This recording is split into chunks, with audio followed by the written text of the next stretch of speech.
안녕하세요. 저는 서울에 사는 30대 초중반의 여자예요. 저는 최근에 다른 회사로 이직을 해서 출퇴근 시간이 1시간이나 길어졌거든요. 그래서 출근할 때 항상 사연을 들으면서 가는데 너무 재밌어서 사연 한 개만 들어도 금세 회사에 도착하는 기분이 들어요. 얼마 전에 저도 힘든 일을 겪어서 그런지 사연 하나하나 남의 일 같지가 않더라고요. 그래서 저도 다른 분들께 제 이야기를 함께 나누고 힘도 드리고 싶어서 이렇게 사연을 보내게 되었답니다.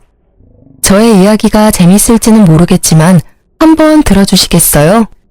저는 딱 30에 소개팅을 엄청나게 많이 했어요. 일찍 결혼해서 좋은 남편과 알콩달콩 가정을 이루고 싶었거든요. 그래서 주위 사람들이 소개시켜주는 대로 가리지 않고 했던 것 같아요. 그러다가 남편을 만나게 되었어요. 서로 회사 위치가 가까워서 자주 만나 데이트하기도 좋았고 사람 자체가 온순하고 제 말도 잘 들어줘서 호감이 가더라고요. 저는 수진 씨의 활달한 성격이 정말 좋아요. 제가 좀 조용해서 그런지 재밌는 여자가 끌리더라고요. 우리 한번 사귀어 볼래요? 제가 수다쟁이라고 밀어내던 남자도 있었는데 이제야 내 짝을 만났나 봐요. 보다시피 제가 더 활달해서 데이트며 결혼 준비까지 제가 좀 밀어붙였어요. 그때 남편이 말도 안 하고 조용한 모습이 진중하다고 착각을 했거든요. 너무 결혼이 하고 싶어서 너무 성급했던 것도 인정해요. 지금의 제 자신이 그때 저를 봤다면 진짜 등짝을 때리면서 정신 차리라고 했을 것 같아요. 저는 어릴 때부터 서울에 살았고 부모님도 저에게 꽤 넉넉한 환경을 만들어 주셨어요. 그래서 구김살 없는 학창 시절을 보낼 수 있었죠. 그와 반대로 남편은 동생 2명이 있는 장남이었고 집도 서울에선 3시간은 떨어져 있는 지방 도시였어요. 결혼을 하기로 하자 남편이 갑자기 고향으로 돌아가서 살고 싶다는 거예요. 우리 고향에서 친한 형님의 아버지가 중소기업을 운영하시는데 나한테 와서 재무팀을 맡으라고 하시네. 사실 지금 회사보다 직책도 높고 연봉도 높고 좋은 기회 같아. 그래도 지금 회사는 서울에 있는데 좀 힘들어도 서울에서 자리 잡는 게 좋지 않을까? 집도 서울에서 장만하는 게 나중을 위해서도 좋잖아. 내가 사실 말을 못했는데 나 사실 정규직이 아니야. 미리 말 못해서 미안해. 자기가 실망할까봐. 이직하고 싶은 데는 정규직에다 회사가 작지만 탄탄해. 거기다 서울에 비해서 집값도 진짜 싸. 우리 부모님이 전세로 아파트 해주신대. 자기는 진짜 몸만 오면 돼. 나 한번 믿어주지 않을래? 그래도 난 다른 데선 살아본 적이 없어서 좀 걱정이 돼. 내가 거기로 가면 회사도 관둬야 하고 친구들이며 친정이도 다 서울에 있는데. 새로운 가족이 생기는 거잖아. 우리 부모님이랑 친하게 지내면 되지. 그리고 아기도 가져야 되는데 어차피 휴직해야 할 거 아니야. 저는 남편의 말에 설득당해서 결혼하고 남편이 살던 지방에서 살기로 했죠. 친정 부모님은 워낙 제 말이라면 잘 들어주셔서 결국 허락해 주셨어요. 대신 상견례는 서울에서 하기로 했고 시댁에서 다들 올라오셨죠. 제가 상견례 장소를 골랐는데 정말 며칠을 신경 써서 분위기 좋은 식당으로 골라서 예약을 했답니다. 그런데 남편과 식당으로 들어오는 남편 가족들의 목소리가 입구부터 떠들썩 하더라고요. 아이고, 뭐 대단한 거 한다고 이렇게 비싼 데서 밥을 먹어? 여기 한 끼에 얼마나 하냐? 그냥 백반집에나 가면 될 거이지. 이거 누가 돈 내냐? 네가 다 내는 거 아니지? 너 내지 마라. 알았어? 예비신부는 들어오면서부터 걸걸대는 소리로 얼마나 불평을 하던지. 저는 너무 당황해서 인사하는 것도 잊어버렸어요. 부모님도 생각지도 않은 상황에 당황하신 것 같더라고요. 너는 시어미를 보고 인사도 안 하냐? 이 식당은 네가 골랐냐? 서울 깍쟁이라더니 너 돈 아껴 써라. 우리 집안은 낭비하는 거 아주 싫어하니까. 하하, 사돈 처음 뵙겠습니다. 여기는 제가 모시는 자리니까 걱정 마시고 편하게 드십시오. 그제야 예비 시무는 마음이 놓이는지 코스로 나오는 한정식을 개걸스레 먹기 시작했어요. 저는 그런 시모의 모습에 좀 착잡해져서 밥도 잘 안 들어가더라고요. 예비 시부모님은 집 앞에 밭에서 농사를 지으신다는데 뭐랄까? 행동하는 게 진짜 좀 거칠다고 해야 할까요? 예비 시부는 말 한마디 안 하고 술만 계속 홀짝여서 벌써 얼굴이 벌개져 있었죠. 그 말 들어보니까 나보다 10살 정도 어린 것 같던데 맞소? 예, 저도 그렇게 들었습니다. 편하게 대해 주십시오. 그러니까 말이야. 우리 사돈들 사이인데 가족 아니오 가족. 나보다 나이도 한참 어리니 우리 편하게 말도 놓고 편하게 지냅시다. 예? 예. 그러시죠 뭐. 아버지, 그래도 그렇지. 사돈 간에 말 놓는 건 좀 그렇죠. 시끄러 이 새끼야. 어디서 아버지 말에 말댔구야? 나 아는 형님도 사돈이랑 다 야자하면서 낚시도 가고 친하게 지내더만. 술에 취한 시부가 큰 소리로 훈계를 시작했고 친정 부모님의 얼굴이 좀 어두워지더라고요. 하지만 워낙 예의를 중요하게 생각하시는 분들이라서 시부모에게 최대한 맞춰주려고 노력하시더라고요. 그걸 보고 있는 제가 더 민망하고 죄송스럽더라고요. 상견례가 끝나고 며칠 후에 엄마가 슬며시 결혼할 거냐고 물어보시더라고요. 그때 그 말뜻을 알아차리고 당장 멈췄어야 했는데 말이죠. 저는 부모님의 속도 모르고 신나게 결혼 준비를 했고 결혼식까지 올렸답니다. 그렇게 저의 타도시에서의 시집살이가 시작되었어요. 시부모가 전세로 얻으라던 아파트가 진짜 코딱지만하고 오래돼서 친정 부모님이 돈을 많이 보태주셔서 그나마 그 도시에서 가장 괜찮은 아파트에 전세를 얻어서 가게 되었죠. 철없게도 신혼 몇 달은 참 좋았어요. 회사도 관둬서 매일 아침 여유롭게 일어나는 것도 너무 좋고 결혼했다는 안정감도 있고 남편이랑 알콩달콩 신혼을 만끽했죠. 시부모 집에 매주 가야만 했지만 저도 딱히 일을 안 하니까 초반엔 시댁에 가는 것도 재밌었어요. 밭이 쫙 있고 집도 단독주택이라 마치 시골 할머니 집 가는 기분이 들었거든요. 지금 생각하니까 진짜 대책 없었네요. 그게 다 제가 할 일이라는 건 상상도 못하고 뭐 펜션 놀러 가는 것처럼 생각했으니까 말이죠. 저 창고에 가보면 호미하고 갈퀴 있는데 그거 다 갖고 와라. 오늘부터 밭일 좀 가르쳐 줄 테니까 옆에서 따라 해봐. 밭일이요? 저 한 번도 해본 적 없는데. 그리고 어머니, 지금 햇빛이 너무 센데 얼굴에 김이 생기겠어요. 뭐? 김이? 뭔 말도 안 되는 대꾸를 하고 있어? 농사꾼 집안에 시집을 왔으면 배워야지. 다 네가 할 일인데. 이 철부지를 어디서부터 가르쳐야 되는지 원. 반말 말고 따라와. 그렇게 인생 처음으로 밭을 매봤네요. 대학 다닐 때 노말도 안 했던 제가 시집 와서 이런 일을 하게 될지 누가 알았나요? 진짜 허리가 끊어질 것 같더라고요. 그날 집에 기어서 간신히 왔는데 저를 본 남편은 심드렁하기만 했죠. 나 오늘 진짜 죽는 줄 알았어.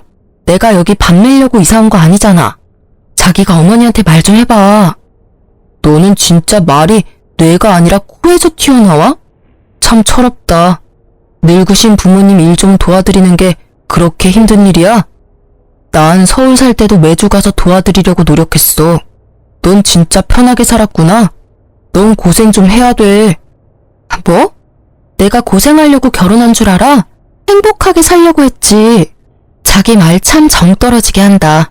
자꾸 집으로 불러내시면 나 그냥 여기서 취직해서 일 다닐 거야. 밥 매는 것보단 훨씬 나으니까.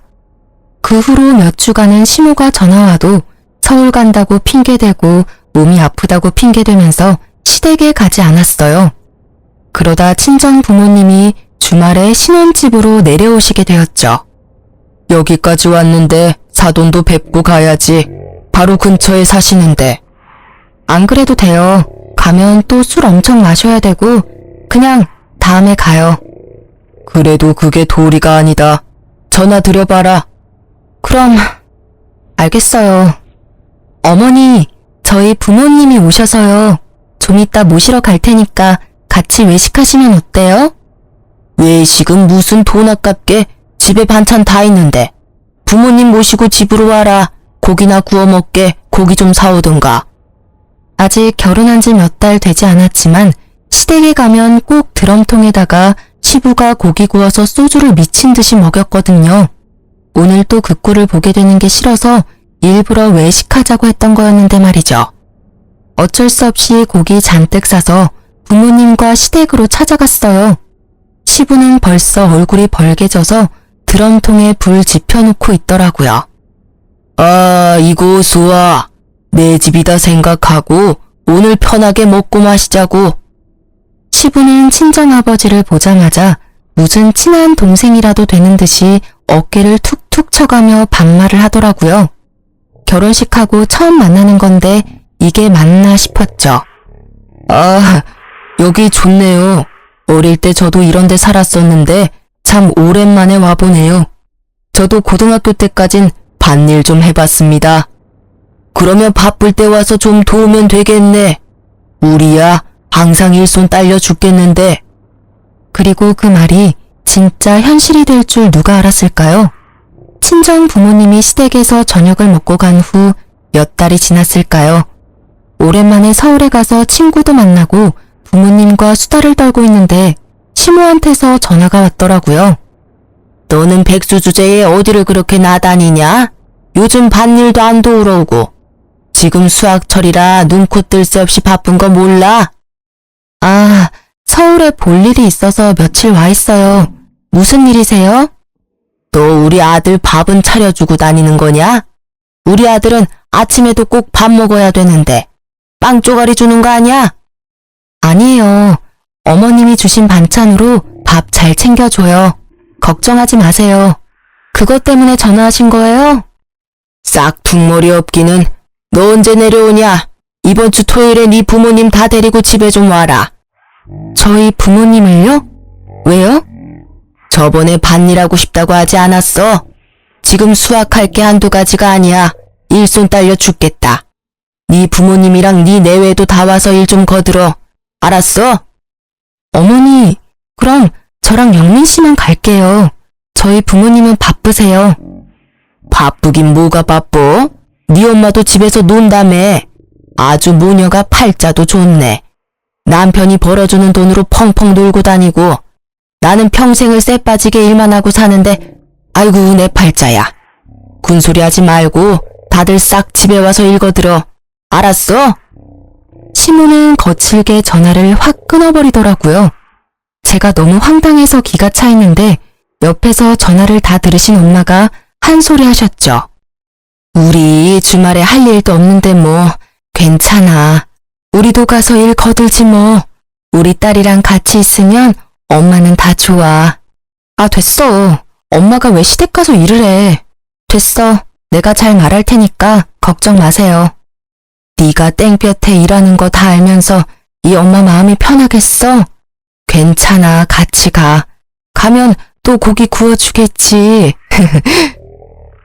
엄마가 장난처럼 웃고 넘어가셔서 그냥 아무 말도 안 하고 말았지만 진짜 주말에 부모님이 시댁으로 내려오셨더라고요. 그것도 저한테 아무 말도 없이 말이에요.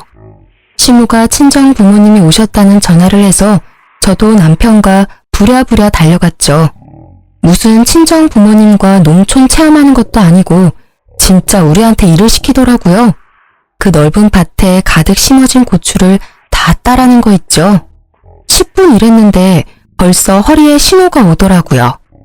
옆에서 고추를 따고 있는 친정 부모님을 보니 뭐랄까 좀 현실 감각이 없었다고 할까요?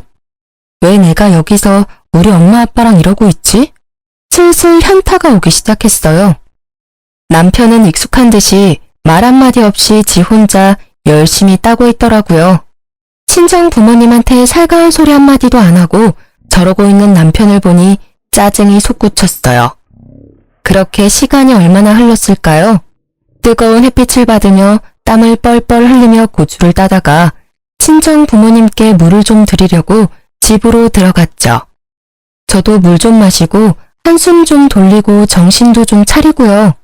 시원하게 커피를 타서 밭으로 갔는데 남편도 안 보이고 시부모도 안 보이더라고요. 친정 부모님만 얼굴이 벌개져서 고추를 따고 있었죠. 힘들어 하시는 게 눈에 보이니까 슬슬 열이 받더라고요. 주위를 두리번거리며 남편을 찾았는데 진짜 안 보여서 혹시나 싶어 방으로 들어가 봤어요. 세상에, 남편이 선풍기를 틀어놓고 잠을 자고 있는 게 아니겠어요? 일어나 봐. 지금 잠이 와? 아니 언제부터 여기 있었어? 장인 장모는 밖에서 쎄 빠지게 일하고 있는데. 아, 왜 깨워? 얼마 안 됐어. 아, 너무 더워서 잠깐 들어왔어. 아, 왜 이래 짜증나게? 당신 부모님은 어디 갔어? 안 보이시는데? 아, 아까 나가셨어. 뭐? 어디 가셨는데? 어디 갔냐고? 아니, 오늘 마을 사람들 다 같이 야유회 간대. 그래서 아까 가셨지. 뭐라고? 이게 지금 무슨 소리야? 난 지금 전혀 이해가 안 되거든? 한마디로 우리 부모님 일 시켜놓고 지금 놀러 갔다고? 그거 알고 온 거 아니야? 난 다 아는 줄 알았는데. 그럼 자기는 다 알고 있었다고? 참나, 기가 막히네. 이게 지금 사돈한테 할 짓이야? 사람들한테 물어봐. 누가 사돈한테 자기들 할 일을 시키고 내빼는지. 야, 내빼다니. 넌 말을 진짜 생각 없이 하냐? 좀 도울 수도 있는 거지, 가족 사이에. 당신이나 우리 부모님한테 당장 가서 죄송하다고 사과해. 그리고 오늘 일은 그냥 안 넘어갈 거야. 나중에 땅 치고 후회나 하지 마. 저는 너무 열이 받아서 당장 밭으로 가서 부모님을 데리고 나왔어요. 두 분 다 허리가 아프셨는지 한참을 움직이지를 못하시더라고요. 엄마, 아빠, 당장 가요. 일 다 끝났어요. 얼른 집으로 올라가세요. 벌써? 저거 다 따려면 한참 남은 거 아니야? 타도는 어디 가셨니? 아, 안 따도 돼요. 얼른 가요. 그리고 앞으로 절대 이 집에 오지 마세요. 또 와서 이런 일 하면 나 진짜 화낼 거예요. 얼른 가요. 저는 밖으로 나와보지도 않는 남편한테 또 한 번 실망을 하고 부모님을 모시고 서울로 올라와 버렸어요. 그렇게 일주일을 집에 내려가지 않았는데 남편한텐 연락 한 번 오지 않았어요. 대신 시모가 매일같이 전화가 오더라고요. 계속 안 받다가 한 번 받아보니 역시나 말도 안 되는 소리를 늘어놓더라고요. 너 그걸 일이라고 하고 갔어? 가보니까 뭐 해놓은 게 없던데. 고작 그거 따고 집에 갔어? 내가 그거 남은 거 따느라고 얼마나 고생을 했는 줄 알아? 어머니, 그건 어머니가 할 일이지 우리 부모님 일이 아니잖아요. 말 그대로 도와주는 거죠. 그리고 어머니, 왜 말도 없이 놀러 가셨어요? 좀 너무하다고 생각하지 않으세요? 일부러 저랑 우리 부모님 부른 거예요? 뭐? 어디 감히 시모한테 말 대답을 따박따박해? 네 엄마는 매일 상팔자로 노는데 난 좀 하루 놀러 가면 안 되냐? 그런 소리가 아니잖아요. 아님 솔직하게 말을 하고 도와달라고 하시던가요. 아무튼 다시는 우리 부모님한테 집에 오란 소리 마세요. 엄청 바쁘신 분들인데 저 때문에 거기서 그러고 계시는 거 저 진짜 싫어요. 아이고, 그래? 그럼 넌 왜 안 오는데? 넌 우리 집 며느리잖아. 며느리가 일을 도와야지 시어미가 팔 빠지게 일하는 거 뻔히 알면서 찾아주지도 않는 게 며느리냐? 어머니가 자꾸 집에 오라고 해서 저 취직하려고요. 그건 어머니가 하실 일이고요. 하기 싫으시면 하지 마세요. 제가 그 고춧값 드릴 테니까 저한테 그 일 시키지도 마시고요. 이만 끊을게요. 그렇게 전화를 끊고 연락 한 번도 없던 남편도 밤에 전화 와서는 자기 엄마한테 버릇없이 대했다면서 난리를 치더라고요. 남편하고도 대판 싸우고 일주일 더 친정에 있었죠. 친정 부모님이 설득하셔서 결국 집으로 돌아갔고 역시나 말없는 남편은 제가 집에 와도 말 한마디 안 하더라고요. 예전 같았으면 제가 먼저 풀려고 계속 말 시키고 혼자 울고 불고 했겠지만 저도 더 이상 그렇게 하기 싫더라고요. 저 혼자 장구치고 북치고 혼자 화내고 푸는 것도 지쳤고 따뜻하게 위로 한번 안 해주고 넓은 품으로 안아주지도 않는 남편에게도 진절머리가 났어요. 제가 집에 돌아와도 말도 안 거는 남편에게 저도 한마디도 안 했고 그렇게 한 달 넘게 지났답니다. 당신은 어떻게 그렇게 한마디 말이 없어? 서로 대화를 해야 뭐가 풀리던지 말던지 할 거 아니야. 맨날 똑같은 얘기로 싸우기도 지친다. 뭔 말을 해? 할 말도 없는데. 다 귀찮으니까 나한테 말 걸지 마. 넌 노느라 힘이 남아도는 모양인데 나는 맨날 늦게까지 일해서 너무 피곤하니까 좀 각자 지내자. 성격도 많이 달랐고 남편은 진짜 감정 없는 인간 같았어요. 저는 철저히 타도시에서 아는 사람 하나 없이 외롭게 지냈죠. 시간이 좀 흐르자 다시 남편과 말도 하고 평소처럼 지냈지만 저의 마음은 많이 닫혀 있었죠. 그리고 본격적으로 일을 구해봤지만 서울에 비해선 제 전공과 맞는 일을 구하기는 참 힘들더라고요. 바라던 아기도 잘 생기지 않았고 남편과 사이도 많이 소원해져서 이대로 그냥 서울로 다시 돌아가서 살고 싶은 마음뿐이었어요. 그런 제 마음을 알았는지 얼마 후에 기적 같은 일이 벌어졌어요. 제가 임신을 하게 된 것이었죠. 가족 모두 저의 임신을 축하해줬고 남편도 은근히 다정해지더라고요. 이렇게 행복한 임신 기간을 지낼 수 있을 거라고 생각했죠. 이제 드디어 할 일을 했네. 앞으로는 백수라고 안 부를게. 뭐? 이게 농담이야 뭐야? 내가 일 안 하는 게 그렇게 싫었어? 아니, 그런 말이 아니고 애 가지려고 일 쉬었던 거니까 잘 됐다 이거지. 솔직히 계속 놀면서 아기도 못 가지면 좀 그렇지. 이제 아기도 생겼으니까 자기도 말 좀 이쁘게 해줘. 그런 말은 좀 서운하네. 그래, 알았어. 이제 아기도 있는데 그만 싸우자. 하지만 그 행복은 오래가지 못했네요. 입덧이 시작되고 얼마 되지 않아 입덧이 사라져버려서 이상하다고 생각했는데 계류 유산 판정을 받게 된 것이었어요. 바로 남편에게 전화했지만 돌아온 건 싸늘한 태도였어요. 나 지금 바빠서 바로 못 가니까 장모님한테 전화해봐. 내가 우리 어머니한테도 말할 테니까. 당신이 좀 와주면 안 돼? 나 지금 수술해야 하는데 너무 무서워. 아, 무섭긴 뭐가 무서워. 애 낳는 것도 아니고. 옆에 형한테 물어보니까 형 와이프도 수술한 적 있대. 별것도 아니라더만. 아, 바빠 끊어. 저녁에 갈게. 저는 여지껏 맹장 수술도 해본 적 없이 건강하게 살았었는데요. 차가운 수술대에 올라가니까 몸이 덜덜 떨리더라고요. 아기 생각에 눈물은 하염없이 흐르고 너무 춥고 무서운 순간이었죠. 마취를 하고 잠들었다가 깨어나 보니 어느새 병실이더라고요. 수술 소식을 듣고 오신 친정엄마가 눈물을 글썽거리시며 저를 보고 계셨어요. 제가 눈을 뜨자 엄마는 제 손을 부드럽게 쓸어주시며 위로해 주셨답니다. 괜찮아. 아기는 또 찾아올 거야. 혼자 얼마나 무서웠어. 이럴 때 이서방은 도대체 어딜 간 거니? 애가 낳은 거랑 똑같은 거니까 지금 몸조리 잘해야 돼. 엄마의 부축을 받으며 집으로 돌아와서 침대에 누워 있었죠. 엄마는 저를 위해 미역국을 끓여서 들고 오셨고 입맛이 없었지만 정성을 생각해서 호호 불며 미역국을 먹었죠.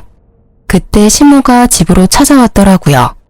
시모는 팔짱을 딱 끼고 미역국을 먹고 있는 저를 째려보고 있더니 입을 떼더군요. 그러게 몸 조심 좀 하지. 우리 손주 아까워서 어쩔꼬. 아니 사부인, 말씀이 심하시네요. 우리 애가 몸 조심을 안 해서 그렇게 됐단 건가요? 임신 초기 때는 몸 조심이랑은 상관없이 이런 일이 생길 수 있는 거예요. 아이고, 아는 척은 뭐 의사라도 되나? 왜 멀쩡하던 애가 떨어져? 엄마가 조심을 했어야지. 어머니, 말씀 좀 가려서 해주세요. 지금 가장 힘든 건 저거든요? 그런 말 하려거든 가주세요. 뭐? 얘 말하는 거 봤죠? 얼마나 따박따박 버릇없이 말하는지. 니네 엄마가 그렇게 가르치던? 세상에 시모한테 가라는 며느리가 어딨대? 어머니야말로 니네 엄마라뇨. 누가 사돈한테 그딴 식으로 말해요. 제 속 좀 그만 긁고 좀 가주세요. 네가 심보를 그렇게 쓰니까 애도 떨어지지. 네가 오고 나서 우리 집에 풍파가 말할 수도 없어. 되는 일도 안 되고 다 네가 들어와서 이런 사달이 나는 거야. 너처럼 버릇없는 애는 내가 살다 처음 본다. 넌 안 되겠어. 애도 떨어진 마당에 당장 우리 아들이랑 갈라서. 네, 그럴게요. 저도 진짜 지긋지긋해요. 수준도 안 맞고 남편이라고는 말 한마디 통하지도 않고 저도 못 살겠네요, 진짜. 아이고, 수준? 그래, 나도 네 따위 며느리 꼴 보기도 싫다. 다른 집 며느리들은 고분고분 말도 잘 듣고 얼마나 수더분한데 어디서 이런 드세네를 집안에 들여서는 너도 네 수준에 맞는 시험이 한번 잘 찾아봐라. 시모는 열이 잔뜩 받았는지 문을 쾅 닫고 집을 나가버리더라고요. 몸도 만신창이 마음도 만신창이었지만 옆에서 안절부절 못하는 친정엄마를 보니 확신이 서더라고요. 제가 왜 이런 대접을 받아야 되나요? 우리 엄마는 왜 저런 아줌마한테 이런 소리나 듣고 있어야 되나요? 저는 정신이 번쩍 차려지면서 이번에야말로 진짜 결단을 내려야겠다는 생각이 들었어요. 진짜 어이없는 게 퇴근하고 온 남편이 시모를 옆에 딱 끼고 왔더라고요. 남편은 이래야 된다면서 제가 수술할 때도 오지도 않았어서 더욱 기가 찼죠. 당신 말 좀 조심해서 하라고 했지? 당신이 무슨 중딩이야? 어머니가 화나셨으면 그거 말 좀 맞춰드리는 게 그렇게 어려워? 어머니가 홧김에 이혼하랬다고 진짜 이혼한다고 맞장구나 치고. 맞장구 아니야. 진짜 이혼해. 나도 니네 집안 사람들하고는 다시 상종도 하기 싫어. 도대체 내가 뭘 잘못했는지 모르겠네. 니네 엄마가 이혼하래잖아. 당장 이혼해. 저게 아직도 목에 핏대 세우고 대드는 것 좀 봐. 잘못했다고 싹싹 빌어도 모자랄 판에. 이혼하라고 그러면 내가 무서워서 벌벌 떨 줄 알았어요? 이거 그쪽이 이혼하라고 먼저 말했다는 거 잊지 마요. 그래, 당장 갈라서 당장 우리 아들한테서 떨어져. 우리 집안 분란 일으키지 말고 너도 정신 차리고 당장 이혼 접수해. 그리고 당장 별거라도 해. 전 망할 거 눈에 안 띄게 해라. 역시나 남편이란 작자는 시모를 말리지도 않고 가만히 멀뚱히 서 있기만 하더군요. 지가 이혼하는 건데 어디 남의 얘기를 듣는 것 같은 태도가 부하가 치밀었죠. 넌 어떻게 유산 수술하고 온 마누라한테 위로 한마디를 안 하니? 네 엄마 데리고 와서 뭐 어쩌자고. 당신네 부모도 부모지만 당신도 진짜 진절머리 난다. 내가 사라져 줄 테니까 집은 알아서 정리해. 친정집으로 이혼 서류 보내. 저는 그 길로 택시를 잡아 타고 친정으로 돌아왔어요. 제가 성치 않은 몸으로 나서는데도 잡기는커녕 말도 한마디 안 하더라고요. 시모만 제 등 뒤에서 되바라졌다면서 악을 써대더군요. 저는 그렇게 친정으로 돌아와 몸조리를 했어요. 몇 주가 지나도 남편이 연락도 없고 이혼 서류도 보내지 않길래 제가 먼저 남편 회사로 이혼 서류를 보냈죠. 친정집은 요즘 사람들이 자주 찾아오는 동네에 있는 3층 건물 맨 꼭대기 집에 있는데 1층이 꽤 인기가 많은 카페여서 엄마와 가끔 내려가서 커피를 마시곤 했죠. 그날도 엄마와 함께 따뜻한 햇볕을 쬐며 카페에 앉아 있었는데요. 저 멀리서 익숙한 걸음걸이를 한 우악스런 여자가 보이더라고요. 네, 역시나 시모와 남편이었답니다. 남편놈과 시모도 카페에 있던 우리를 발견하고는 씩씩대며 안으로 들어오더군요. 아이고, 팔자 좋네. 여기서 둘이 신선 노름이나 하고 있고 누구는 맨날 밭에 물 주랴 풀 뽑으랴 허리가 아작이 나는데. 이혼 서류 보냈잖아. 여긴 무슨 일로 온 거야? 저는 시모는 보지도 않고 남편놈에게 쏘아붙였죠. 그 모습에 화가 났는지 시모가 제 얼굴에 잔뜩 구겨진 흰 종이를 팍 던지는 거예요. 바로 제가 보낸 이혼 서류였답니다. 이게 진짜 버릇 좀 고칠랬더니 진짜 이혼 서류를 보내? 내가 이혼시킬 땐 시키더라도 네 버르장머리 좀 고치려고 왔다 이거사. 갑자기 시모가 저에게 달려들더니 제 머리채를 잡으려고 하는 게 아니겠어요. 놀란 친정엄마가 얼른 제 앞을 막아서서 시모를 밀쳤답니다. 아니, 지금 무슨 짓이에요? 왜 귀한 남의 딸을 때리려고 해요? 이 여자 진짜 안 되겠네? 야, 니 몇 살인데? 나이도 한참 어린 게 어디서 대들어? 네가 이러니까 네 딸도 되바라진 거 아니야. 서울 살면 다야? 개뿔도 없는 것들이. 야, 우리 집에 그 밭이 몇 평인 줄 알아? 어디 월세 사는 것들이? 누가 그래요? 우리 집이 월세 산다고? 아이고, 서울 사람들 다 삐까뻔쩍한 아파트 사는 줄 알았는데 니네 집 꼬라지를 봐라. 이런 상가 건물에서 살고 있는 게 뻔하지. 당장 잘못했다고 말 못해? 당장 집으로 기어들어와서 농사일이나 배워. 백수 주제에 남편 등골이나 빼먹고 살면서 어디 잘났다고? 시모가 또 저에게 달려들려고 하자 화가 폭발한 친정엄마가 시모년의 뺨을 쫙 갈겨버렸답니다. 벙쪄있던 시모의 눈이 휙가닥 돌더니 엄마의 머리채를 잡는 게 아니겠어요. 저는 얼른 시모의 팔을 잡고 뒤로 팍 꺾어버렸답니다. 시모가 악소리를 지르며 나자빠지더라고요. 더 어이가 없는 건 이걸 다 멀뚱히 보고 있는 남편 놈이었죠. 아주 선비 났네요, 선비 났어. 마치 지 일이 아니다는 듯이 멀찍이 떨어져 있는 폼이 진짜 너무 밉더라고요. 너 당장 이혼해. 도대체 골라도 어디서 저런 집구석에 저런 놈을. 합의가 안 되면 소송이라도 해서 당장 이혼하자. 사모님, 괜찮으세요? 신고라도 할까요? 남의 가게에서 정말 미안해요. 내가 어떻게든 이 일은 따로 보상할게요. 아이고, 사모님? 백수 주제에 여기를 얼마나 드나들길래 사모님 소리를 듣는데? 아줌마야, 평생 어디서 사모님 소리를 들어보겠어요? 우리 엄마가 못 들을 말 들었어요? 우리 엄마가 이 건물 주인인데 당연한 거 아니에요? 뭐라고? 여기 건물 주인? 그게 무슨 말이야? 남일처럼 주둥이 딱 닫고 있더니 이제야 말문이 튀었나 봐. 내가 말 안 하길 천만 다행이지. 오히려 당신한테 고맙네. 당신 집구석 수준을 이렇게 다 까발려줘서. 빨리 벗어날 수 있었잖아. 여기 우리 엄마 명의 건물이야. 이 옆에 건물은 우리 아빠 건물이고. 남편의 얼굴이 하얗게 질려서는 울상이 되더라고요. 지금까지 항상 무표정이었던 사람이 저런 표정도 있었나 싶었죠. 여기 시세가 엄청 비싼데? 진짜 건물이 두 채나 있단 말이야? 왜 여지껏 말을 안 했어? 부부끼리 이렇게 속여도 되는 거야? 밑바닥까지 다 보고 이혼하는 마당에 부부 사이가 웬 말이야? 그쪽이랑은 상관없는 거니까 관심 끄시고요. 우리 엄마 말대로 소송을 해서라도 이혼할 거니까 당장 여기서 꺼져. 갑자기 입을 꾹 다물고 있던 시무가 사태 파악이 끝났는지 비굴한 목소리로 싱글 웃기까지 하는 게 아니겠어요. 아유, 얘. 가족끼리 다투고 큰 소리도 좀 날 수도 있는 거지.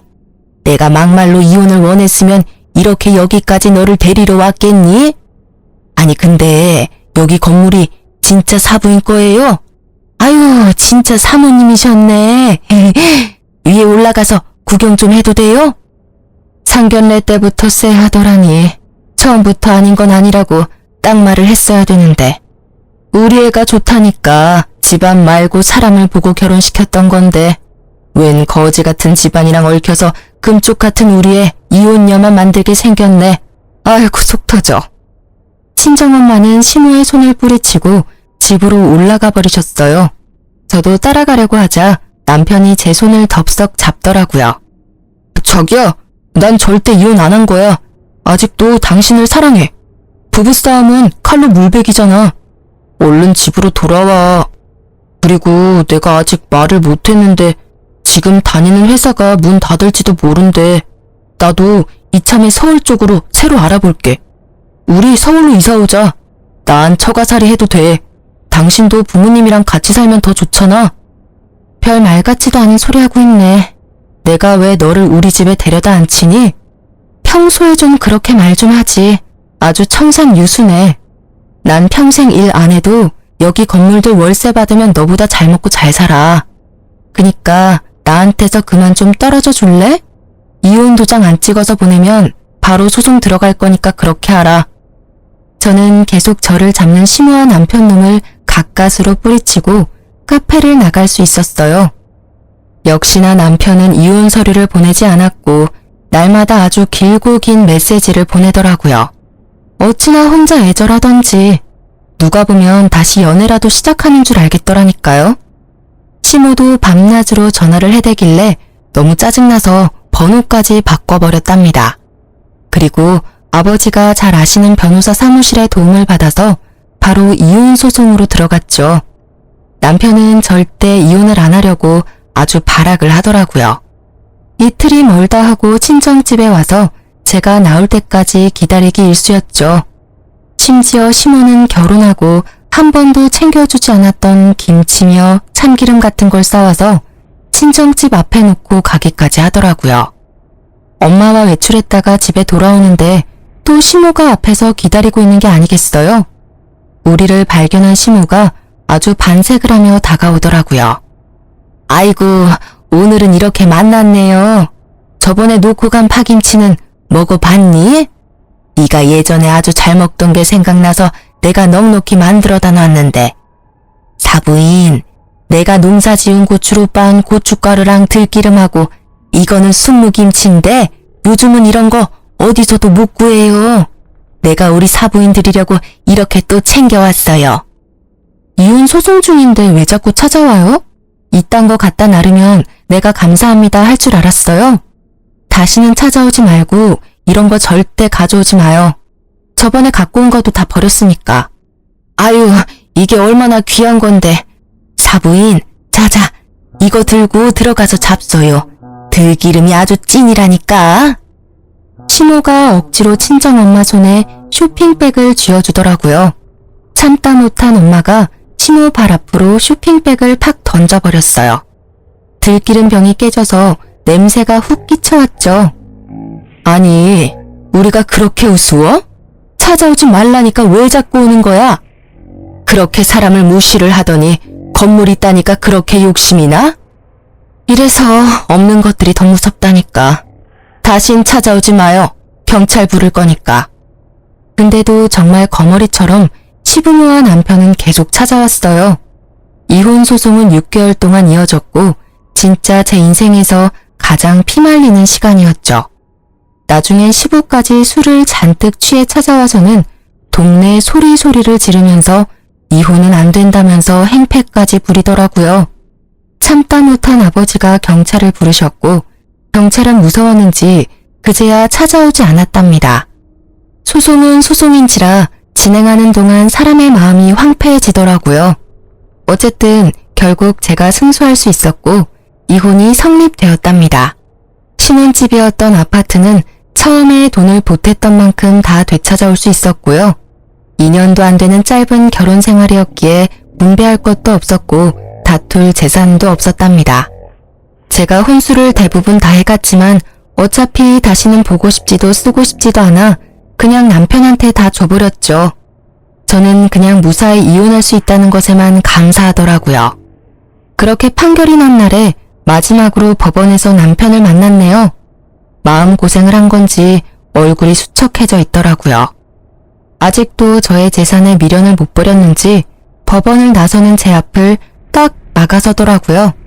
그러더니 제 앞에 무릎을 꿇고 눈물까지 글썽이더군요. 여보, 제발 다시 한 번만 생각해줘. 내가 다 잘못했어. 내가 그동안 매일 당신한테 쓴 글 읽어봤어? 내가 얼마나 반성하고 있는지 아직도 모르겠어? 그러게, 그렇게 편지도 잘 쓰고 말도 잘하면서 왜 같이 사는 동안은 안 했어? 내가 대화 좀 하자고 울면서 매달려도 쳐다보지도 않더니 그때 잘했어야지. 아, 그때 우리 집 건물 있단 얘기를 할 걸 그랬나? 그치? 나 그것 때문에 그러는 거 아니야. 진짜 당신을 사랑해서 놓치고 싶지 않아. 우리 부모님도 많이 반성하셨어. 당신이 우리 부모님 안 본다면 나도 평생 안 볼게. 다니던 회사도 망해서 결국 문 닫았어. 나이가 있어서 그런지 취직도 잘 안 되고 당신만 내 옆에 있어주면 나 다시 일어설 수 있어, 여보. 정신 차리세요. 지금 이혼 판결 나온 마당에 여보는 무슨... 백수된 김에 니네 부모님이랑 고추 농사나 잘해봐. 그렇게 일하는 부모님 안쓰러워했는데 잘 됐네. 야, 네가 그렇게 잘났어? 보자 하니까 너도 어차피 그렇게 좋은 회사 다닌 건 아니잖아. 너도 능력 없잖아. 어쩌다 보니 부모 잘 만나서 물려받은 건물 있다고 이렇게 사람을 무시하고 쓰레기 취급해도 되냐? 네가 뭔데? 역시 그 엄마의 그 아들이네. 어쩜 이렇게 승질내는 것도 똑같아? 미안한데 나 너보다 능력 있거든? 전에 다녔던 회사도 나는 정규직이었고 이번에도 나 더 높은 연봉으로 취직해서 다니고 있는데 그러게 말이다. 여러모로 내가 너보다 훨씬 나은데 왜 나는 너 때문에 그 총구석에 가서 네 눈치나 보고 있었을까? 저는 제 손목을 낚아채려는 남편의 손을 차갑게 뿌리치고 돌아섰어요. 이게 남편을 마지막으로 보는 것이길 진심으로 바라면서 말이죠. 얼굴이 울그락불그락해져서는 파르르 떨고 있는 남편놈이 저를 아주 뚫어져라 노려보고 있더라고요. 그 후로도 미련을 못 버렸는지 친정집이 있는 상가 근처에서 남편의 모습을 몇 번 발견할 수 있었어요. 노이로제가 걸릴 것 같아서 저는 회사 근처에 오피스텔을 얻어 독립을 했답니다. 그 덕분에 지금까지 전 남편을 마주치진 않았어요. 한 번은 아버지가 서성거리던 남편을 발견해서 아주 혼치금을 내서 쫓아냈다고 해요. 그랬더니 그 후론 진짜 안 오는 모양이더라고요. 사실 또 언제 마주칠지 몰라 아직도 불안한 마음이 있긴 하지만 그래도 안전하게 이혼했다는 것만으로도 다행이라고 생각해요. 좋았던 결혼 생활은 1년도 채 안 되었던 것 같고 그 후로 너무 오랫동안 소송으로 힘들었기 때문에 결혼은 저에게 너무나 끔찍한 트라우마를 남긴 것 같아요. 우연히 시장에서 시부모와 비슷한 사람만 봐도 흠칫 놀라기까지 한다니까요. 30이면 정말 젊고 예쁜 나이인데 왜 그렇게 결혼 때문에 조급해 했었는지. 그래서 결혼이라는 정말 중요한 선택을 너무나 쉽게 해버린 것 같아요. 결혼이라는 건 인생 전체를 건 도박이라는 말도 있잖아요. 저는 부모님 덕분에 금세 안정적인 삶으로 돌아올 수 있었지만 마음속 깊이 새겨진 이혼의 아픔은 아직 남아있답니다. 아니라는 생각이 들면 빨리 돌아서는 게 현명한 것 같아요. 여러분도 저처럼 큰 실수를 하지 않길 바라는 마음으로 이 사연을 보내봤는데 어떻게 들으셨는지 모르겠네요. 들어주신 분들 모두 행복하시고 건강하시길 바래요. 안녕하세요. 저는 돌싱녀가 된 지 좀 된 30대 후반의 여성이에요. 어릴 때 여자는 남자를 잘 만나야 한다는 이야기를 많이 듣잖아요. 제게 그런 남자는 가정적이고 다정한 남자였어요. 남자는 3가지만 하지 않으면 된다는 생각이 있었거든요. 폭력, 도박, 무능력. 제가 가장 견디지 못할 것 3가지라고 생각했는데요. 이혼 후에는 이 생각이 바뀌었어요. 무슨 일인지 궁금하신가요? 그렇다면 먼저 저와 남편의 인연, 아니 악연의 시작부터 알아봐야죠. 저와 남편은 8살이나 차이 나는 커플이었어요. 남편과는 같은 동호회에서 만났는데 이후에 사랑으로 발전하게 됐죠. 와인 동호회였는데 어린 시절 그런 걸 동경하던 저는 그곳에서 남편을 만나서 어른 남성의 매력에 푹 빠졌어요. 물론 지금 생각하면 당장 빠져나와야 할 허영의 늪이었지만 그때는 그게 그렇게 멋있어 보이고 좋았거든요. 20대 중반이라 한창 호기심 강하고 이것저것 경험하고 싶을 때였거든요. 25 여성이 33세 남성과 사랑에 빠져 1년간 연애를 했죠. 사실 당시에는 제가 너무 어리다는 것과 어머니가 계시지 않다는 점, 그 2가지의 이유로 시부모의 반대가 있었어요. 시부모를 그 당시에는 만나지도 못한 채 거절당해야 해서 꽤 많이 상처받았었죠. 결국 저희는 헤어져야 했어요. 그런데 3년 뒤에 다시 재회하고서는 그 불이 더 커져서는 결국 제 나이 30쯤에 결혼에 꼴이 나게 됐어요. 솔직히 3년 사이에 남편이 결혼했다가 이혼을 한 전력이 있다는 걸 알고 살짝 고민도 했지만 헤어진 이유가 성격 차이였다는 걸 듣고는 괜찮다고 안일하게 생각해버렸어요. 당시 저는 이렇게 괜찮은 남자를 놓치다니 그 여자 보는 눈도 없다고 생각했지만 지금에 와서는 그 여자도 나랑 똑같았구나 싶더라고요. 남편은 나쁜 사람은 아니었지만 조금 수동적인 스타일이었어요. 크고 작은 일을 제게 맡기는 의존적인 성격이랄까? 그리고 일이 바쁘다는 단점 외에 나와 함께 있을 때는 언제나 상냥했기에 결혼 생활 유지에 큰 문제는 없을 거라고 생각했거든요. 그런데 그 상냥함이 큰 문제가 될 줄은 몰랐어요. 처음 그의 남다른 상냥함에 피해를 본 것은 아이를 낳은 지 6개월쯤 되던 날이었어요. 저는 아이를 낳기 전에 퇴사를 했고 당시 갓난쟁이였던 아들을 키우던 중이었어요. 남편은 영업직으로 일하며 많은 사람을 만나는 게 일이라 회식이나 회의 끝에 음식이나 디저트를 사는 일이 많았고 그들의 회식을 대신 계산하는 일도 종종 있었어요. 보통 남편 카드로 결제를 해서 제가 아는 일은 크게 없지만 그날은 이상하게 제 명의의 생활비 카드로 결제가 됐다고 문자 알림이 오더라고요. 숙박업소에서 결제된 내역인데 순간 저는 오늘 고객이 술이 많이 취했나 보다 하고 편하게 생각했었어요. 그런데 이상하게 2시간쯤 있으니 다시 알림이 오더라고요. 보니까 카드 내역이 취소가 됐다는 내용이었어요. 이상하다는 생각을 하고 있는데 바로 남편 전화로 전화가 오더라고요. 응, 오빠. 저기요. 내가 생활비 카드를 잘못 써서 내역이 갔을 거야.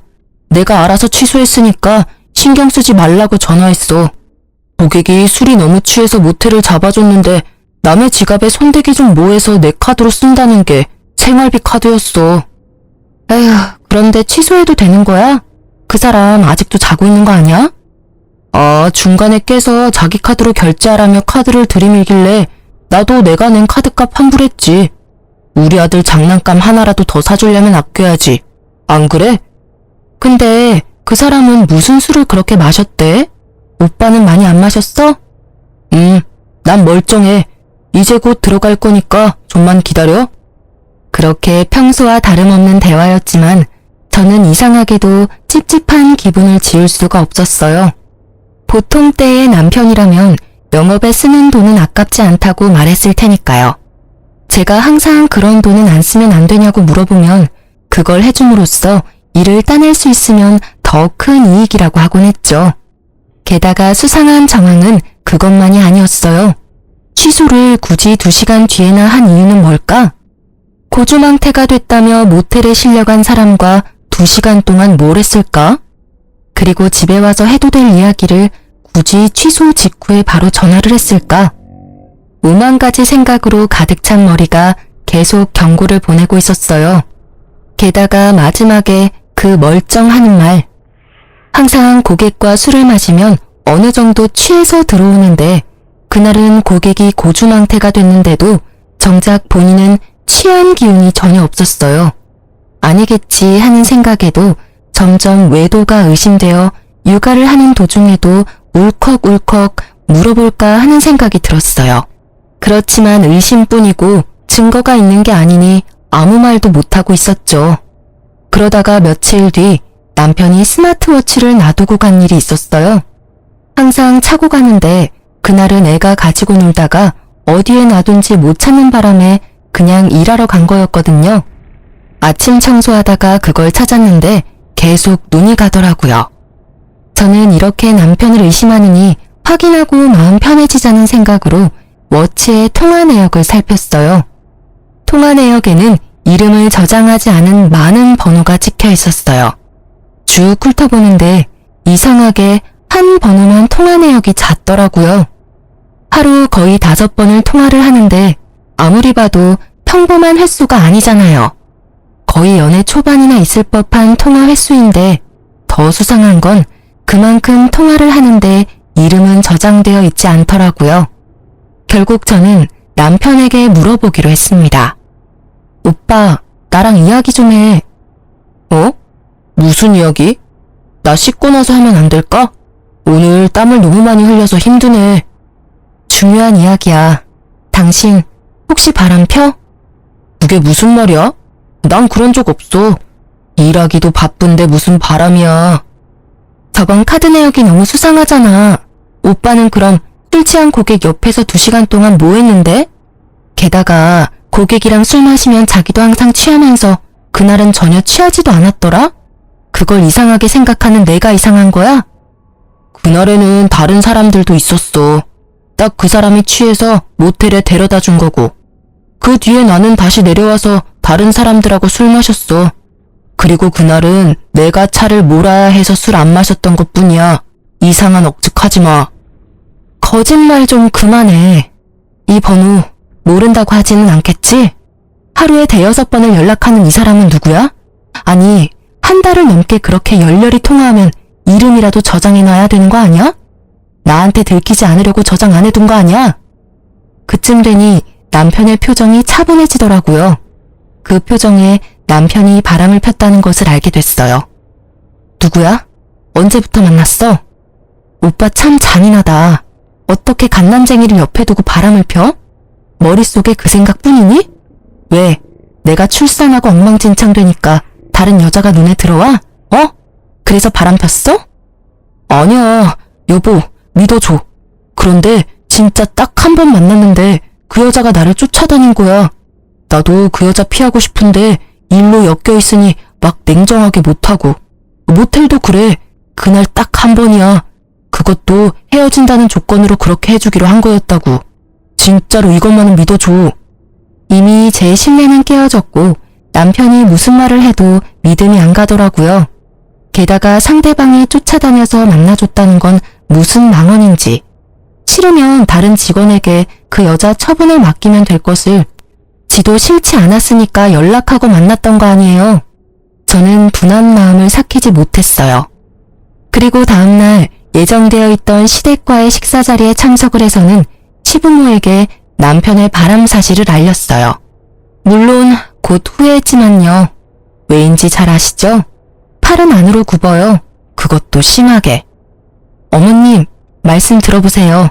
오빠 일한다고 늦게 들어오는 동안 다른 여자 만나고 있었어요. 아직 아들이 6개월밖에 되지 않는데요. 그게 진짜니? 우리 애가 다른 여자 만나고 다니는 걸 네가 직접 봤어? 그런 부적절한 행위를 하는 걸 직접 눈으로 본 거야? 그건 아니지만 모텔 결제 내역도 있고 남편이 직접 제게 실토했어요. 나도 들었다. 딱 한 번이라며? 그것도 앞으로 그러지 않는다는 조건으로 한 번이라는데 넌 그것도 이해를 못 해주니? 지금 뭐가 문제야? 애가 네 옆으로 돌아왔으면 다 되는 일 아니니? 그럼 너는 얘가 바람펴서 이혼이라도 하겠다는 거니? 내가 보기에 너 약간 의부증 있는 것 같아. 무슨 망상으로 내 자식 망치려는 거야? 이 좁은 동네에서 소문이라도 나면 네가 책임질 거야? 의부증이라뇨. 이미 오빠가 다 이야기했다고요. 바람을 핀 건 오빠인데 지금 왜 제가 여기서 혼나고 있는 거죠? 아무리 팔이 안으로 굽는데도 이건 아니죠. 잘못한 일은 잘못했다고 해야 일이 바로 잡히는 게 기본 상식이잖아요. 그러면서 저한테 엄마 없이 자랐다고 무시하셨던 거예요? 어머님 아들을 좀 보세요. 얼마나 곱게 자랐으면 이렇게 작은 아들을 두고 다른 여자랑 바람을 펴요. 시모와 저의 언쟁이 커지자 결국 남편과 시부가 저희를 뜯어 말렸어요. 그러면서 집으로 돌아가는 차 안에서 남편이 제게 말하더라고요. 정말 미안해. 내가 어떻게 하면 당신이 나를 용서해줄까? 내가 할 수 있는 건 뭐든지 할게. 응? 남편은 용서를 구하고 있었고 저는 이 당시만 해도 이혼을 생각할 만큼 경제적으로 좋은 상황은 아니었어요. 그래서 결국 조건을 걸고 용서를 하기로 했어요. 오빠가 내 요구에 응하면 우리 아들을 봐서라도 한 번은 용서해줄게. 그래, 그게 뭔데? 내가 다 할게. 일단 그 여자 먼저 정리하고 당분간 폰에 위치 추적 앱 깔아놔. 내가 언제 어디든 오빠 어디서 뭐 하는지 확인할 수 있게. 그리고 앞으로 뭘 하든 평소 루틴과 다르면 실시간으로 연락하고 전화할 때는 영상통화로 해. 알았어. 그렇게 할게. 걱정하지 마. 나 진짜로 이번 한 번뿐이었어. 그러니까 앞으로 그런 실수는 안 할 거야. 언제든 자기 원하면 영상통화해. 영업 중이라도 달려가서 받을 테니까. 너무도 흔쾌히 받아들이는 남편의 모습이 영 찝찝했지만 그 뒤로 제가 한 말을 철저히 지키는 남편을 보며 정말로 그것뿐이었나 하는 생각이 들었어요. 물론 그건 저의 착각이었지만요. 남편은 외도가 들킨 다음부터 저에게 더 잘해주기 시작했어요. 제가 냉정하게 대할수록 더 살갑게 대하더라고요. 저의 앙금도 살짝 가라앉기 시작했을 때쯤에는 깜짝 선물도 해줬어요. 자기야, 잠깐 눈 좀 감아봐. 갑자기 눈은 왜? 아니, 진짜 감아봐. 어서. 눈을 감은 내 손을 끌어당긴 남편이 제 손 위에 무언가 얹어줬어요. 눈을 뜨니 작은 상자가 있더라고요. 이게 뭐야? 짜잔, 예쁘지? 이거 엄청 비싼 다이아 반지야. 자기 고생시키는데 미안한 마음이 들어서 이번 특별 보너스랑 적금 조금 합쳐서 샀어. 남편은 그렇게 말하며 제 손가락에 반지를 끼워주더라고요. 그 반짝거리는 영롱거림이 어찌나 아름답던지 제 눈을 멀게 만들 뻔했어요. 너무 예쁘다. 비싸지는 않았어? 뭐 1,000만 원쯤 되긴 했는데. 자, 여기 보증서. 잘 넣어둬. 저는 남편의 모습에 이제 진짜로 남편이 반성을 하고 있다고 받아들였어요. 왜 외도를 들키면 적반하장으로 나오는 사람이 많은데 남편은 제게 더 잘해주고 있었으니까요. 그래서 마음의 경계를 살짝 허물었어요.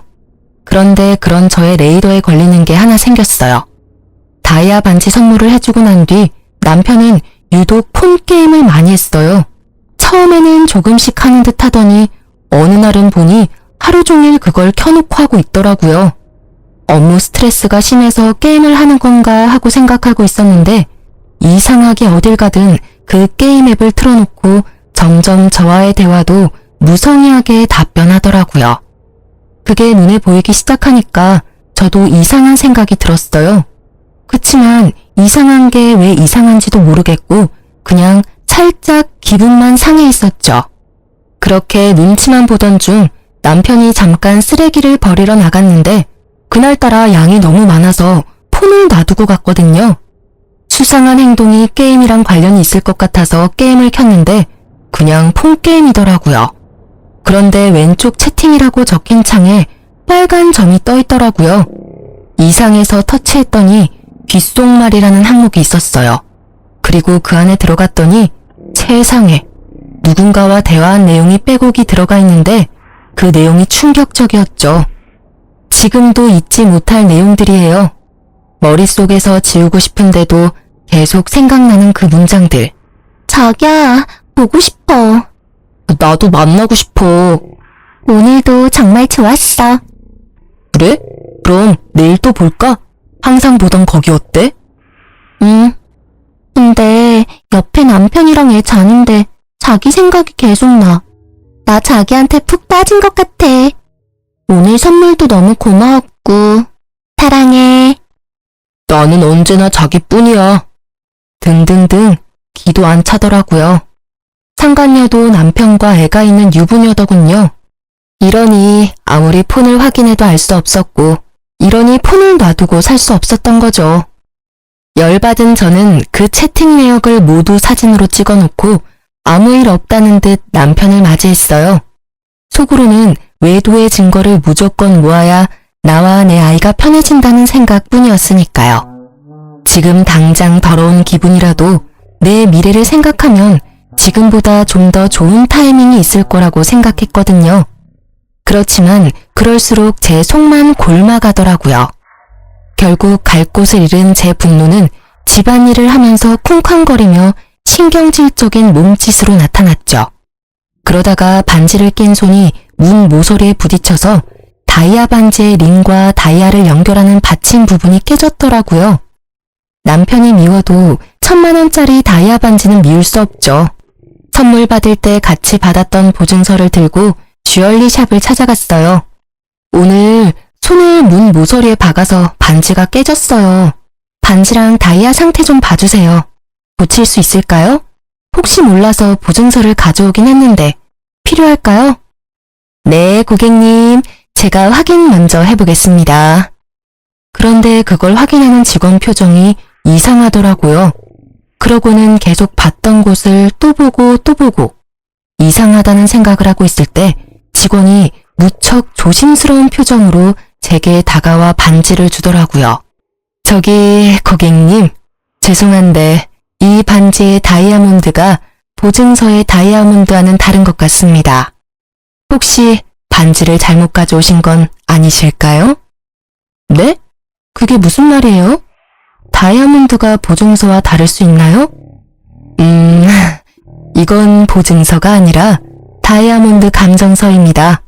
제가 말씀드리기가 조금 조심스러운데 이 반지는 엄밀히 말하면 다이아몬드가 아니에요.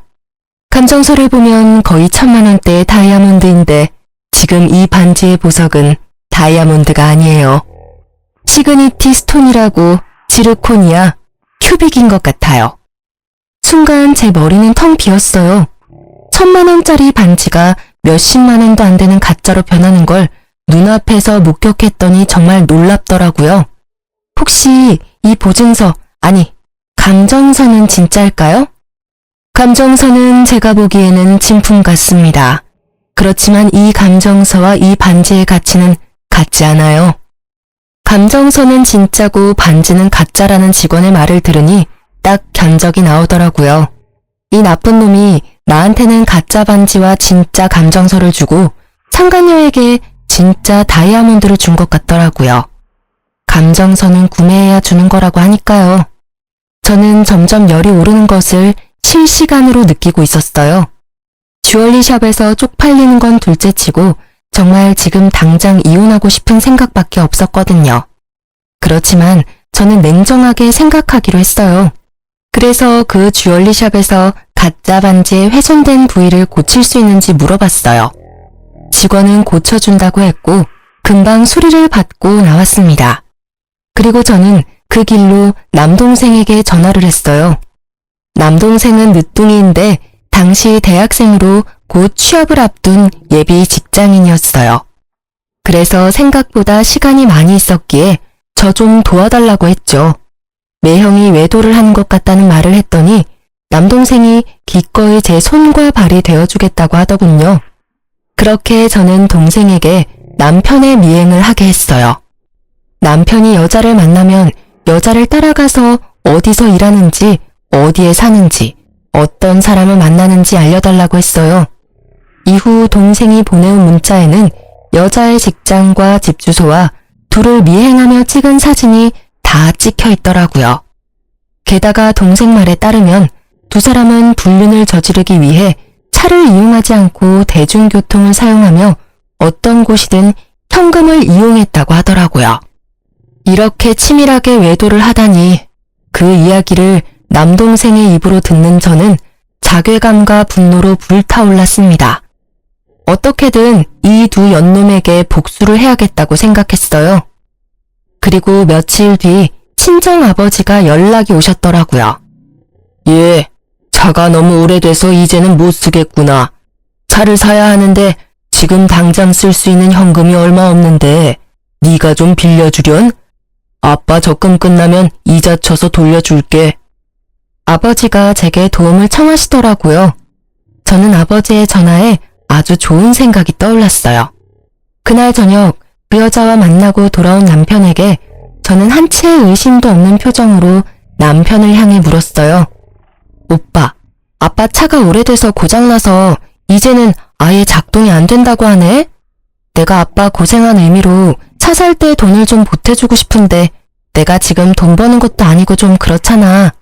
그래서 그러는데 오빠가 준 다이아 반지 팔아서 돈 마련해도 돼?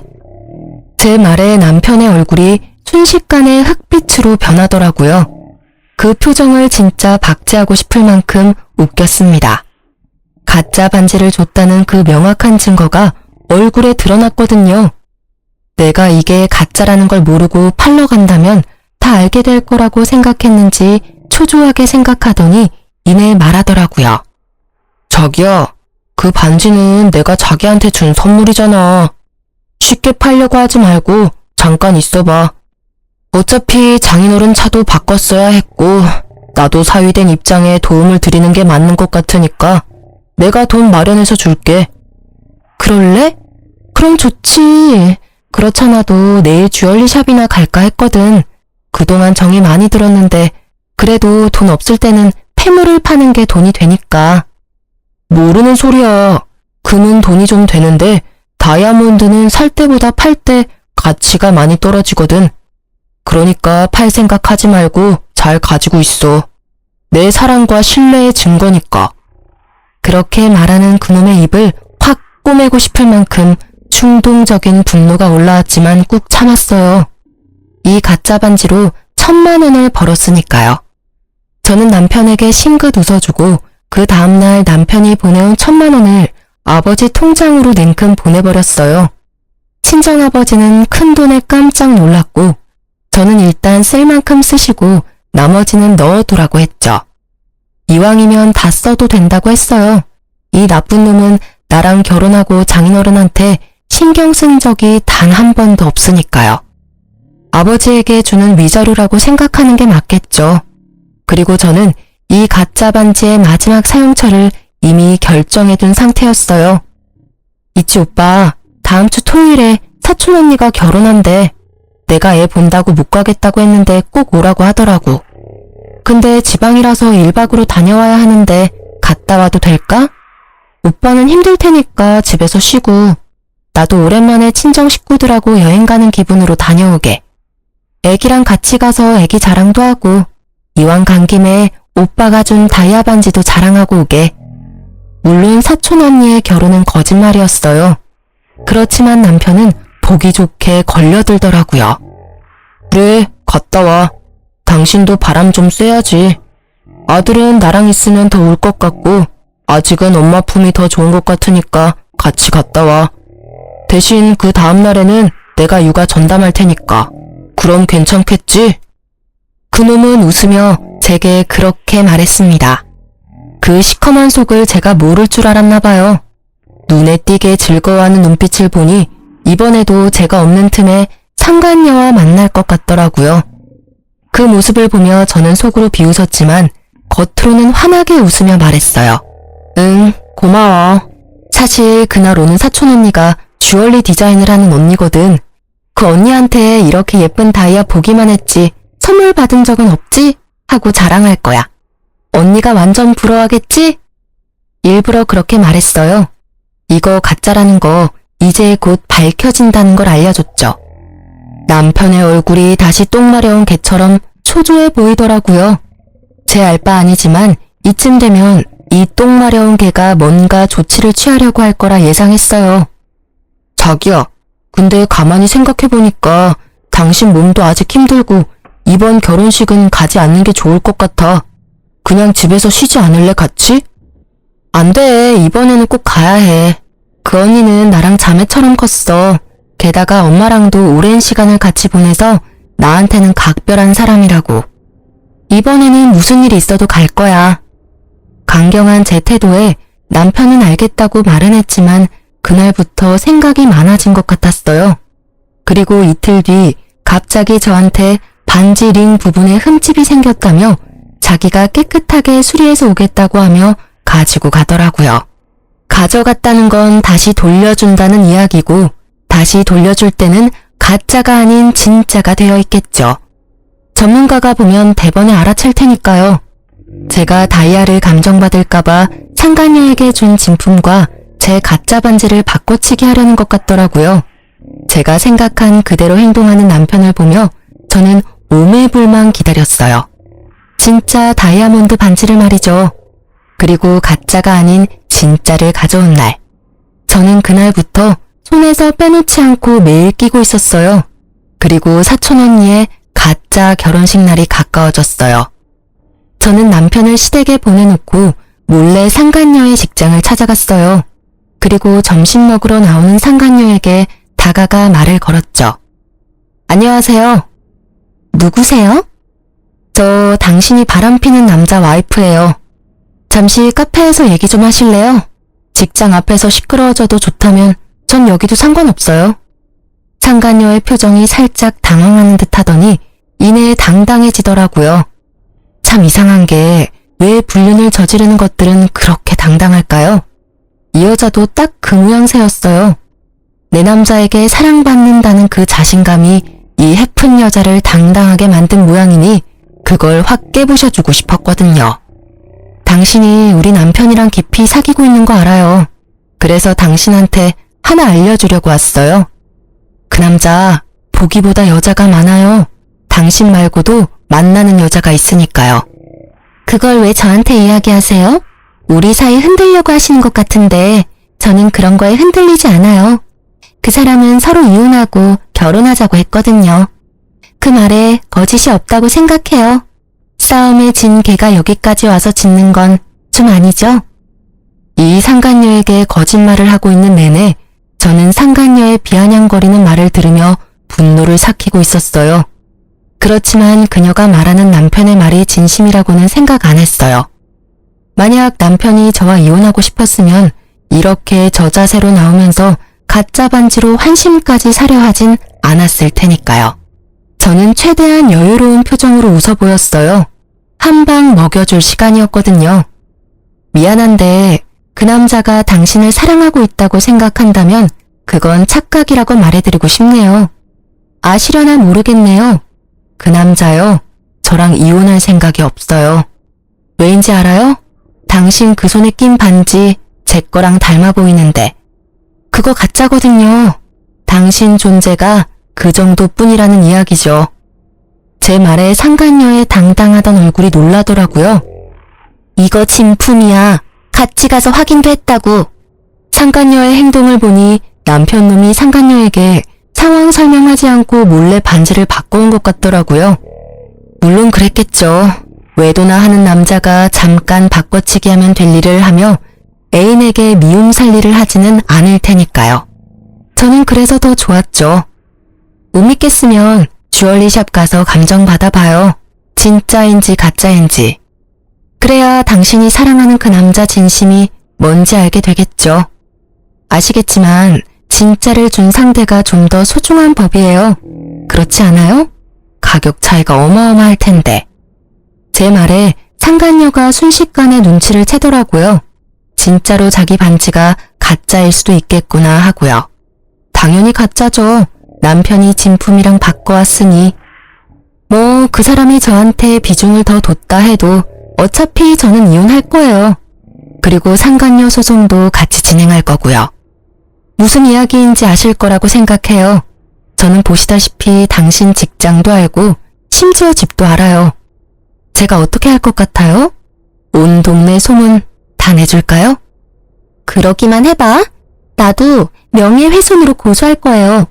아무리 내가 나쁜 짓을 했더라도 당신도 그러면 범법자야. 알아? 잘 알고 있어요. 그러니 제 걱정은 말고 고소하세요. 저는요, 명예훼손으로 고소당해봐야 별 타격 없어요. 벌금? 위자료로 물면 되겠죠. 그리고 소문나는 거? 지금 제가 피해자인 거 알고 그러시는 거예요? 저는 그런 거 신경 안 쓸 거니까 편하게 해요. 고소. 대신 당신은 남편, 친척, 친구, 동료들에게까지 다 소문나서 어디에서도 얼굴 못 들고 다니게 만들 거야. 제 말에 상간녀의 표정이 금세 일그러지더니 그 자리에서 고개를 숙이더라고요.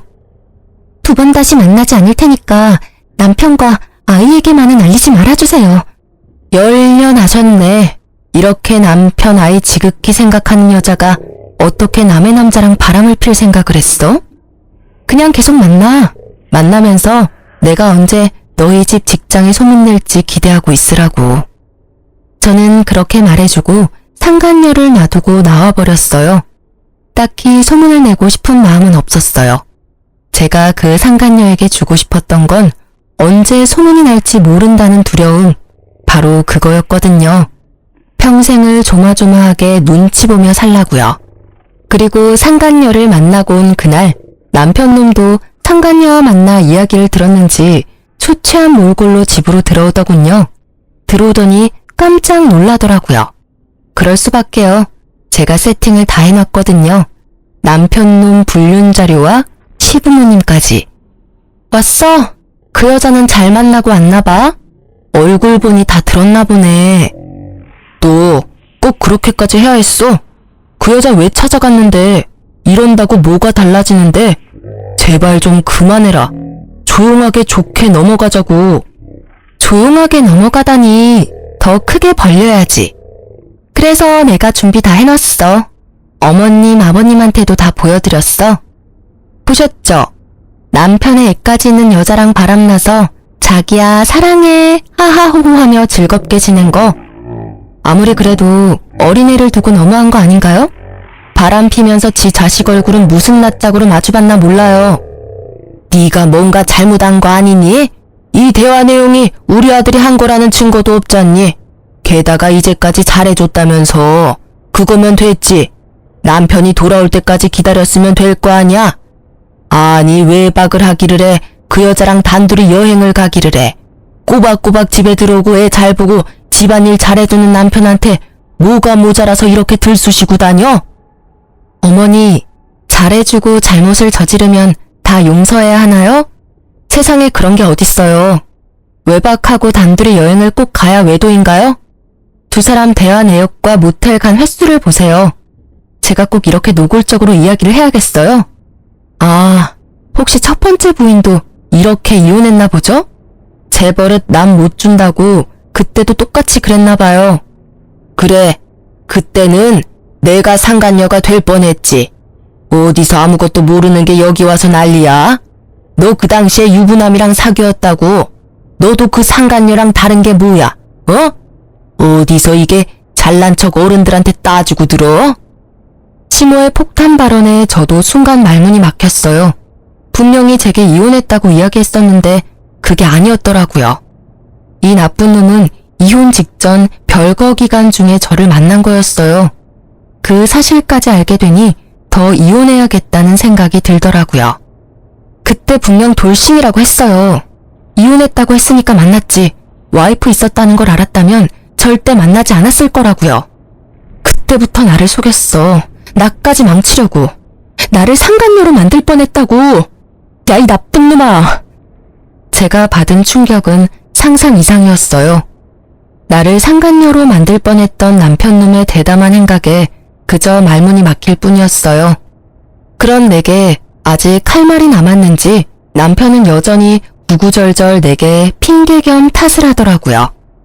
그래, 내가 총각 행세는 했지만 그때는 이혼 전 별거 중이었어. 그만큼 내가 너를 좋아했다고. 내가 바람은 피웠지만 언제나 너한테 돌아왔잖아. 이번에도 기다려줬으면 네 옆으로 돌아왔을 거라고. 그리고 내가 바람 핀 게 그렇게 충격적이야? 아니, 내가 바람을 안 피는 게 이상한 일 아니야? 네 그 모습을 보면 어떤 남자가 당신한테 매력을 느낄 수 있어. 내가 잘못하긴 했지만 당신도 너무 편하게 있었던 거 아니야? 좀 꾸미고 예쁘게 있을 수도 있잖아. 바람을 필 원인을 당신이 제공한 거나 다름없다고. 나를 좋아했다는 사람이 이런 짓을 해? 그래놓고 내가 원인을 제공을 했다고? 내가 잘못한 게 있다면 네 새끼 아들 낳아서 키우느라 꾸미지도 못하고 몸매 망가진 거 하나야. 내가 원해서 망가졌어? 그럼 나 혼자 원해서 애 낳았니? 어디서 그딴 식으로 말할 수가 있어? 지금 벌어진 일들 중에 어느 것 하나 내가 원인이 된 일은 없어. 전부 네 잘못이지. 의지박약에 여자라면 환장을 하는 나쁜 놈. 그래, 결혼하고 애 낳고도 예쁘게 차려입고 몸매 관리하는 여자가 그렇게 좋았어? 그럼 뭐해? 그 여자도 불륜이나 저지르는 상간녀인데. 물론 네가 원한 건 하나도 없겠지. 그렇지만 매일 그 얼굴 보고 살아야 하는 내 생각도 좀 해줘야지. 게다가 내가 이만큼 숙여줬으면 너도 좀 양보해줘야 하는 거 아니야? 뭘 모르고 있나 본데 어찌됐건 나는 피해자고 그쪽은 가해자야. 유책 배우자.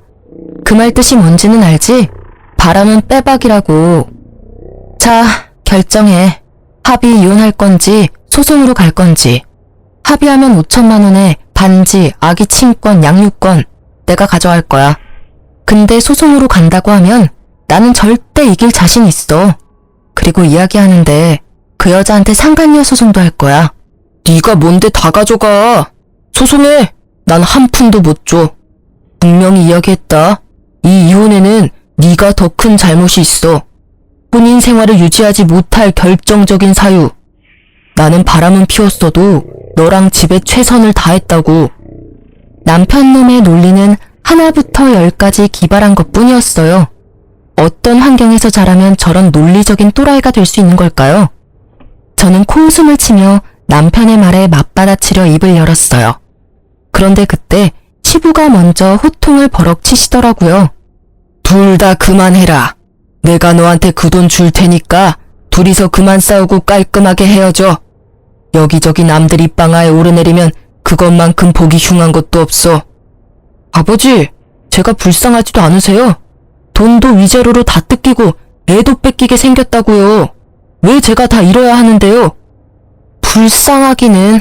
좋아서 바람 펴놓고 이제 와서 피해자인 척이야? 왜? 이번에도 변명해봐. 그 여자가 당신 쫓아다녀서 딱 한 번 자줬다고. 내가 첫 번째 외도 때 그냥 인연 끊었어야 하는데 이제껏 끌고 온 것 자체가 문제였어. 아니, 그게 첫 번째가 맞긴 했어? 내가 모르는 다른 여자가 여기저기 있을지도 모르지. 진짜 징그럽다. 사람들은 알아? 이런 식으로 겉과 속이 다르게 사는 거. 나한테 잘해주면서 그딴 식으로 생각했다는 것 자체가 충격이야. 그만하라는데도. 너 앞으로 결혼해 결자도 꺼내지 마라. 여자 만나고 싶으면 결혼하지 말고 미혼 상태로 만나. 괜히 결혼해가지고 이런 분란을 2번이나 만들고. 내가 네 첫 이혼 때도 얼마나 창피했는지 알고나 있어? 네가 나한테 아들 노릇하고 싶다면 적어도 그 정도 책임은 져라. 앞으로 또 이런 구설수 생기면 상속은커녕 내 재산 전부 사회에 기부해버리고 갈 거니까. 시부는 동네에서 작은 음식점을 하시는데 아무래도 동네 사람들 상대로 하시는 장사다 보니 이런 안 좋은 일에 민감하셨거든요. 제가 보니 첫 번째 결혼 때도 이래저래 이야기가 많아서 장사에 악영향이 있었던 것 같더라고요. 그러니 이번에 아들이 2번째 이혼을 했다고 소문이 나면 이래저래 저번보다 더 타격이 클 것 같았는지 돈으로 조용히 무마하고 싶어하는 눈치였어요.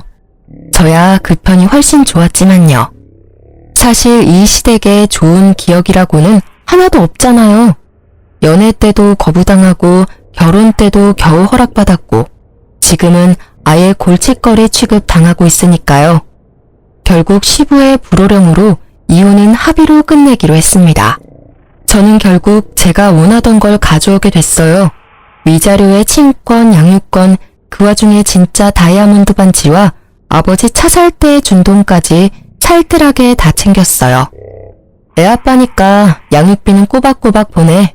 보내지 않으면 오빠 회사에 찾아가서 모두 밝혀버릴 테니까. 영업하니까 평판이 얼마나 중요한지는 잘 알겠지? 나도 한다면 하는 여자인 거 오늘 봐서 알 거 아냐? 그 말을 꺼내는데도 그놈은 아무 대꾸도 없더라고요. 그 이후로 이혼하고 지금껏 제게 찾아오거나 연락을 한 적이 없었어요. 솔직히 저도 받을 거 다 받았으니 이제는 인연을 끊어버리고 싶었어요. 물론 지가 염치라는 게 있으면 연락을 안 하는 게 상식이겠죠. 그 뒤에 지나가는 말로 들었는데 전 남편은 상간녀의 남편에게 상간남 소송을 당했다고 하더라고요. 제가 보낸 상간녀 소송에 관한 걸 상간녀의 남편이 알게 돼서 전 남편에게 소송을 걸었던 모양이에요. 그리고 상간녀는 그 때문인지 전 남편과 헤어졌더라고요. 아무래도 가짜 다이아 반지와 제가 퍼뜨리겠다고 한 소문이 상간녀의 정신을 번쩍 들게 만든 듯 했어요. 전 남편은 저와 헤어지고 그 상간녀와 새살림을 차릴 생각이었던 것 같은데 결국 계획은 모두 무산됐다고 하고요. 소문으로는 그 상간녀에게 버려졌다고 하더라고요. 얼마나 고소한 소식이었는지 몰라요. 들으면서도 엄청 비웃어줬어요. 고작 이 정도의 깨질 사이면서 모든 걸 걸고 불륜을 저지르다니. 게다가 시부모 또한 아들 자식 바람나서 처자식 버렸다는 소문이 온 동네를 휩쓸어버리는 바람에 동네 장사 접고 다른 곳으로 이사를 갔다고 하더라고요. 그리고 전 남편은 상간녀와 헤어지고 난 뒤에야 직장에 소문이 나는 바람에 회사를 옮겼다고 하더라고요. 나중에 한 사실인데 전 남편이 저와 헤어지지 않으려고 저한테 잘해주려고 했던 이유가 따로 있더라고요. 이미 첫 번째 이혼에서 여자를 너무 좋아해서 바람 때문에 이혼했다는 소문이 직장에 쫙 퍼졌다고 하더라고요. 그런 와중에 2번째 이혼만은 절대 사수하려고 한 모양이었어요. 어떻게든 정상적인 사람으로 보이고 싶었나 봐요. 결혼을 2번을 했는데 2번 다 외도로 이혼했다고 하면 분명히 그런 사람으로 찍힐 거라고 생각한 것 같더라고요. 그런 소문이 무서우면 그런 행동을 하지 않으면 될 일을. 결국 습관처럼 다른 여자하고 붙어먹다가 이 난리를 만들게 됐으니 자업자득이죠. 어쨌든 그 퇴사 소식에 이제 절대 저와 만날 일 없을 거라는 생각에 속이 후련해졌어요. 저는 친정아버지와 함께 아이 키우며 잘 지내고 있어요. 애가 어느 정도 커서 일에 다시 복귀했죠. 이제는 몸매 관리도 좀 하고 예쁘게 꾸미기도 해요. 아줌마지만 꾸미기 시작하니 점차 자존감이 올라오더라고요. 최근에는 좋은 감정으로 만나는 사람도 있는데 아이의 앞날을 먼저 생각해서 어떻게 할지 결정하려고요. 사랑도 중요하지만 제게는 아이가 더 중요하다는 생각이 요즘에는 특히 더 강해졌어요. 사랑에 함정이 많다는 걸 알게 돼서 그런 것 같아요. 힘들 때 이런 사연 보며 정신적으로 도움을 많이 얻었는데 제가 이렇게 쓰게 되니 어색하지만 후련하기도 하네요. 사연을 쓰면서 다시 깨달은 거지만 바람 피는 건 용서를 하는 게 아니에요. 그냥 바로 거르는 게 정답이죠. 모두들 이건 잊지 마세요. 긴 글 끝까지 읽어주셔서 너무 감사하고 모두들 행복한 하루 보내세요.